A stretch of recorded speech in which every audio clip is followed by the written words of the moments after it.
Abou Ali n'a que 15 ans.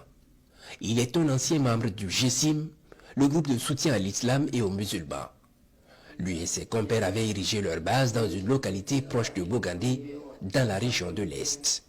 Son interpellation est intervenue en octobre dernier, alors que des éléments de nos vaillantes forces combattantes menaient une offensive.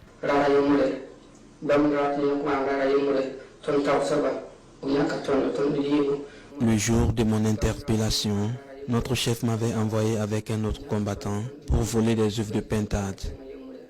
En effet, notre base n'avait plus rien à manger et c'est seulement les œufs des pintades des PDI qu'on pouvait avoir à côté pour se nourrir.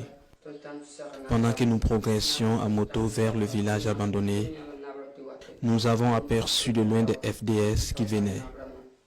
Immédiatement, nous avons pris position et on a commencé à tirer sur elles.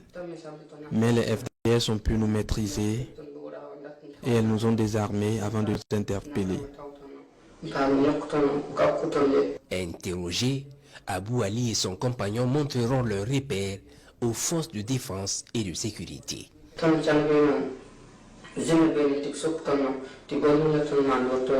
Arrivés là-bas, les militaires nous ont demandé pourquoi on s'est engagé dans le terrorisme pour venir ensuite tuer gratuitement nos parents.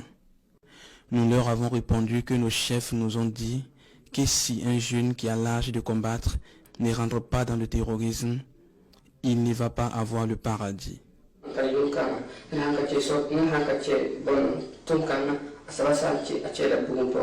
Dommage, il ne s'agissait là que d'un lavage de cerveau.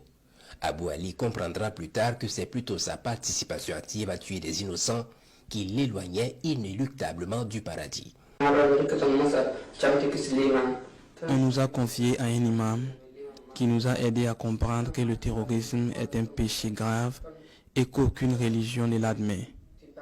Si tu veux aller au paradis, il faut simplement t'éloigner des mauvaises choses comme le terrorisme et faire du bien à ton prochain. On prie Dieu afin qu'il aide les FDS dans leur travail car ce sont des hommes de Dieu. Nos chefs disaient pourtant que les FDS étaient mauvaises et qu'elles tuent les gens au hasard. Si c'était vrai, elles n'allaient pas nous laisser en vie alors qu'on tirait sur elles. En plus, depuis que nous sommes dans leurs mains, elles nous traitent bien et on mange même 3 repas variés par jour.